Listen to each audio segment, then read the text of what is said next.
കേരളത്തിലെ ലഹരിക്കെതിരെയുള്ളൊരു പോരാട്ടം ഞാൻ ഇപ്പോൾ അവിചാരിതമായി കണ്ടുപിടിച്ചതാണ്. എൻ്റെ പേര് റൂട്ട് മൈക്കിൾ, ചങ്ങനാശ്ശേരി MLA ആണ്.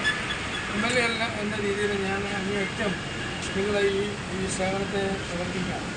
31 വർഷം പോലീസ് ജീവിതത്തിന് ശേഷം നമ്മുടെ ഈ ഡിപ്പാർട്ട്മെൻറ്റിൽ ഇരുന്ന കാലം മുതൽ ലഹരിക്കെതിരെ നിങ്ങൾ നടത്തുന്ന പോരാട്ടം, ആ പോരാട്ടത്തിന് തുടർച്ചയായി ഈ 26 ദിവസം കേരളത്തിലെ വിവിധ ജില്ലയിൽ സഞ്ചരിച്ച് ജനങ്ങളെ ബോധവാന്മാരാക്കാൻ ശ്രമിച്ച് എല്ലാവിധ വിജയങ്ങളും നേരിടും.